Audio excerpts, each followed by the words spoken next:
Good evening, guys. I hope that you are all wonderful. So tonight I have an old school friend of mine who is kind enough to share a creepy experience. So welcome, Tim J. Used to be Timmy J. Probably call you Tim J now that we're all mature. How are you? Doing well, Demi. How are you? Yeah, well, thank you. Now, you reached out to me via Insta and said that you have got a creepy story to recount when you were actually using a Ouija board. Oh, yep. Pray, do tell. Yep, that's right. So we're back to the start of the story. So it was the summer of 2010, just after my first year uni, and I came back down to Traralgon where we grew up, and I was spending the summer there. And one night I went to one of our friends' house, who you would know, Marcus. So I went to Marcus's house, and Marcus's younger brother, Matt, he had a Ouija board. Oh my God, of course he did. And I mean, the funny thing about it was a homemade Ouija board, like made out of cardboard. He'd written on it with black texta. The glass he used was like a shot glass. You know, we had the yes and no on there and the alphabet. And I mean, like I'm an environmental science graduate, and so I was completely skeptical of that the Ouija board would even, work because of ghosts. But even because the Ouija board was homemade, I was just like, well... Well, I'm so glad that you mentioned that, because I was actually going to ask you, are you a skeptic and fairly open-minded, or are you completely a believer? But yeah, that's really interesting. Okay. Yeah, so I'll say before this experience, I was a complete skeptic. So when I went and, Matt showed me the Ouija board, I said, does it work? He's like, yeah, it works. And I was like, bullshit, it works. You know what I mean? There's no such thing as ghosts or spirits. You can't trap them. And he's like, no, it works. And I was like, all right. And so a bit later that night, we gave it a try. So it was me, Marcus, Matt, and Matt's friend Brendan. And I was fully expecting that, after we said the words to the sum of the spirit, I was fully expecting, either Matt or Brendan to be pushing the little glass that captures the spirit. Oh my God. I was sitting there being watching their fingers. I was like, you got to put your finger straight down. You can't put it on an angle because I want to catch you guys pushing the glass. And I was a full skeptic. And so I was sitting there in the room. Marcus's parents weren't home, so it was just us, young adults, and then these kids who are late teenagers. And Matt he led it, so he said we summon a spirit and whatnot. Is that all you have to say to get the ghost? Do you just have to say I don't want to say it just in case we summon one. I don't want one in my house. I mean, I'm a skeptic, but at the same time, I'm cautious. Yeah, I mean, but from recollection, I think the words were something along the lines of, if there's a spirit in the room, please respond. Please don't respond, just in case you freak me right out. I mean, your phone you just got a message. Oh my God, how scary. Oh my God, the spirit sent me a message. Oh yeah, we summoned, yeah. So Matt said the words and the glass started moving. What do you mean by started moving? I need all the details here. Yeah, so the first thing, this is a long time ago. This is 10 years ago. So I'm not going to... Oh my gosh, it was too. Yeah, I'm not going to know every detail, but I remember, the first thing it said was yes, as in there's a spirit in the room.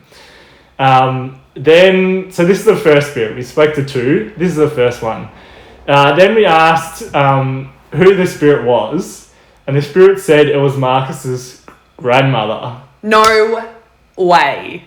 Yes way. And then they started asking questions that only Marcus's grandma would knew. So they asked, which football team do I play for? Which I thought was a funny question, because I only met Marcus's grandma once and I barely even knew her. Yeah. but the spirit like started, you know, like the glass started moving over to the letters, but you know, I think Matt blurted out, because he really thought it was his grandma. He blurted out, "Oh, you said Glengarry," which was the team that I played for at the time. But if you're asking me, I'm not so sure that it was Marx's grandma. And I think we only asked a few questions, like maybe how old she would have been. But, you know, I guess the most important thing, the glass was moving, like, ridiculously strong. And I was sitting there watching, you know, the fingers of Matt, Brendan, Marcus. Oh, my God. And from everything I could see, they weren't pushing the glass. And anyway, that was the first spirit, and then, you know, the glass stopped moving, and then, you know, we did the thing where you pick the glass up and you put it over the flame, because that's supposed to... Get rid of the spirit or whatever it is. Get rid of the spirit. Did you die? When it started moving, was your initial instinct to sort of remove your finger from the glass, just to be like, holy shit, what the fuck's going on? Or were you, like, really brave and just, like, sort of... This is the thing, like, it feels like there's, like, an animal or something under the glass. Like, it just felt so strong. So I was just so fascinated by it. Oh my gosh. Anyway, so that was the first spirit. Ooh, chills. Now here's where the story gets, like, really spicy. Spicy. I love it. Really spicy. I love me a spicy ghost. Well, maybe scary is a better word for it. But, so that was the first spirit. I don't know, we might have taken a break for a few minutes, and then we came back. Yep. You know, we summoned a spirit, and this time the glass was moving, like, just ridiculously, like, just so quick and so strong. You know, we asked if the spirit was in the room, said yes. We asked if the spirit was a male or female. He said male, the spirit said. Then we asked, I think we asked how old they would have been, and the age calculated would have been, you know, that basically they died in the 1960s, right? Okay. And then we asked, how did you die? Which is apparently a very, like, rude question to ask spirits. Oh, it's a bit of, like, a taboo topic for them. Yeah, and the spirit, like, you know, spelled out on the Ouija board by axe. It just said axe, right? So this spirit apparently died by axe. Oh my God. Yeah, and then we didn't ask any more questions, and then the glass started moving to spelling out 2 words, "You're fucked." No, stop it. This is no bullshit. That's fucked. The glass was sitting there spelling out "You're fucked," and it didn't just do it once, it did it like 3 times. Oh my God, was it like "you are fucked"? Like, or was it like fully "YOUR"? I don't know, specifics really mean. It was full on "YOUR" fucked, spelling it out. And it did oh my God, I'm terrified. It did it once, right? And we started losing our minds, right? And apparently, like, when you get a bad spirit, you're not supposed to just, like, pick up the glass and, you know, just bail on it. You're supposed to ask if you're allowed to leave, because that's polite. And so this spirit was sitting there saying, "You're fucked," like, the glass is moving just ridiculous. We're all panicking. I'm sitting there saying, "We're really sorry, can we please just leave? Like, we didn't mean to offend you." Oh my God. And then after I was saying that, it kept saying, "You're fucked." You know, Matt was sitting there, like, tears in his eyes. Matt's friend Brendan was crying. Fucking Marcus was like, we were oh my God. We were petrified. Completely petrified. And then, you know, after it spelled out "You're fucked," I kept saying, like, "Please just let us leave. We're so sorry." Oh my God. And I was saying, "Can we leave?" Then it said no. No. Yep. No. Yeah, so we had a Y and an N, and it kept going to the N. No. or it might have been a yes or no, I can't remember. But it kept going to the no, and I think I asked like at least 3 or 4 times, and it said no 3 times, and then eventually it said yes. Oh my God, thank God. And then, you know, we all took our fingers off the glass. I grabbed the glass and put it over the flame.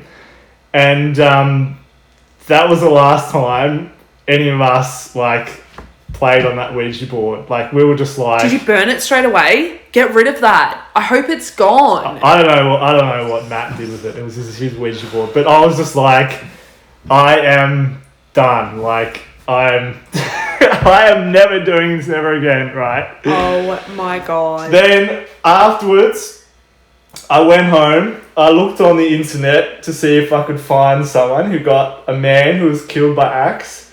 I couldn't find anyone on Google, but I was that interested, and I was on some holidays. I went down to the Traralgon Library. Oh, stop it!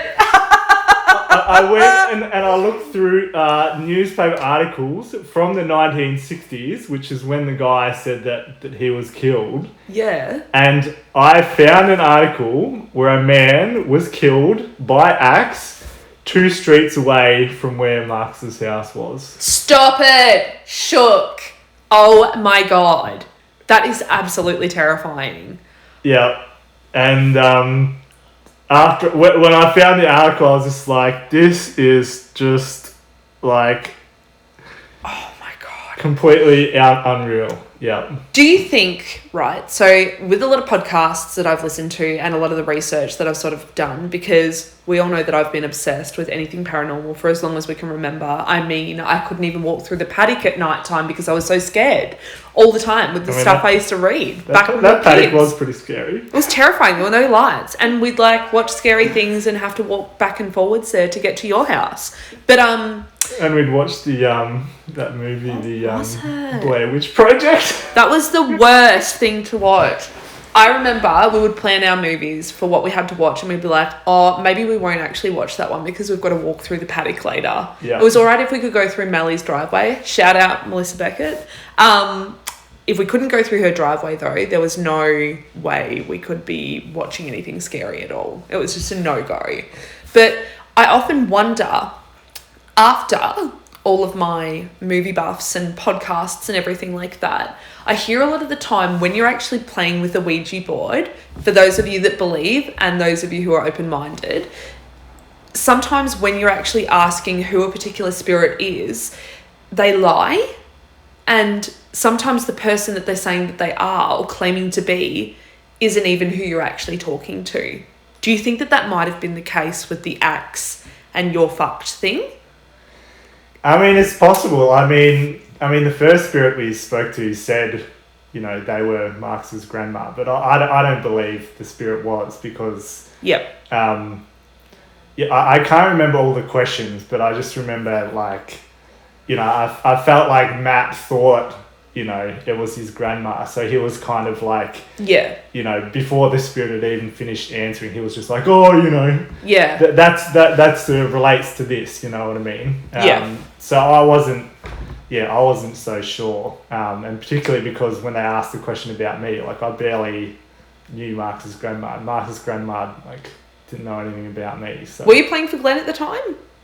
That was the last club that I played with. But I can't even remember that they would have told Marcus's grandma that. Anyway, that's what I mean. It was just strange. So that's freaky, isn't it? So I don't believe it was his grandma. With the second spirit, yeah, look, who knows? I mean, it could have been the spirit just messing with us, but I found the newspaper article, so... Maybe it was. And, I mean... I'm seeing my mister over there. It's like, you know, emanating mist, and it's freaking me out. So they keep looking over your shoulder. That's what I'm looking at. I'm like, what's that mist over there? Yeah, so, you know, I mean, getting killed by an axe is pretty brutal way to die, so it might have been a pretty restless spirit. So yeah, it was clearly not happy with it, you know, the experience it had with us. So I do believe it was that spirit. Yeah. Wow. that is so interesting that you were able to go away after that experience and find a likely explanation for who you were actually potentially speaking with on that board. And interesting to know as well that a homemade board could actually work.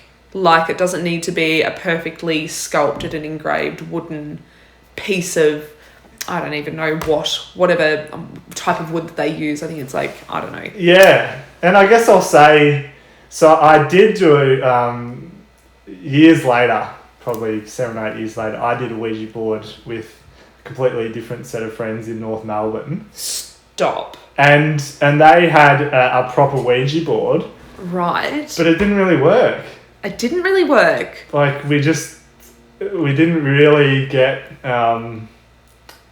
any spirits. Like, I mean, we had the glass. I mean, it moved a tiny bit, but I think the time that it moved, my friend was pushing it, and I think I called him out. I was like, "You're pushing that." He's like, "Oh, yeah, I guess I was." Oh. But it was nothing. It was nothing like this experience. I think that's something that we really need to follow up on throughout these little series, is probably what constitutes or makes for a reliable sort of séance. Like, is it the board? Is it the participants? Is it the location? Yeah. Like, and you would think North Melbourne is fairly close to Queen Vic Market, stuff like that. It's all really, really old land. You would think if you were going to get something, surely it would be there. That's why initially when you said you like North Melbourne, I was shook. I was like, oh, here we go. But it didn't work. Didn't work. Yeah. There you go.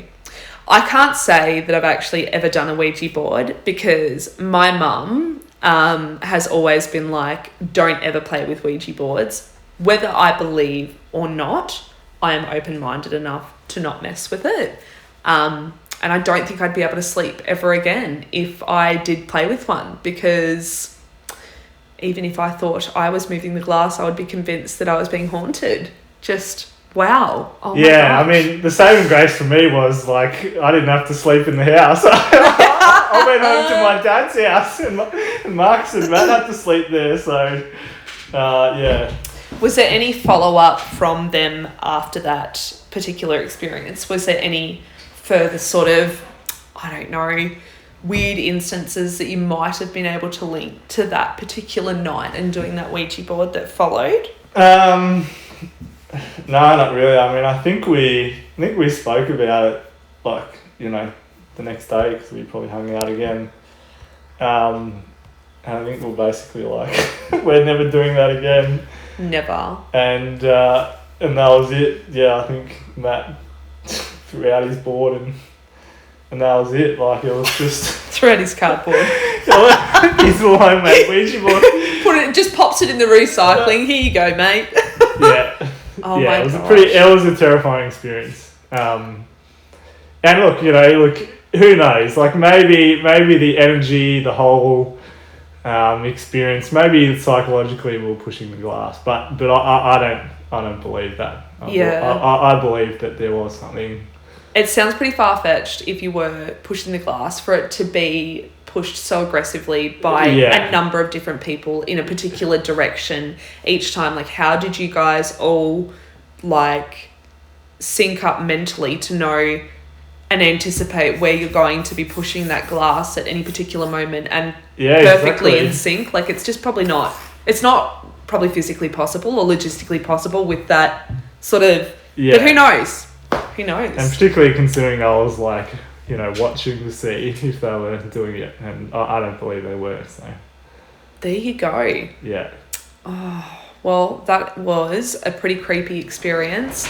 I can't wait to stay at home tonight by myself and hopefully not be haunted by the ghosts of your creepy Ouija board story. Sorry, Dan. No, that's okay. Well, thank you so much for sharing your creepy Ouija board story. Hoping that you guys will be able to send me through some more scary stories. As you can see, I'm open-minded enough to still be completely terrified. So don't scare me off completely just yet. Although I don't have to walk through a creepy paddock anymore at night time, so I might be able to just hold myself together. Yeah.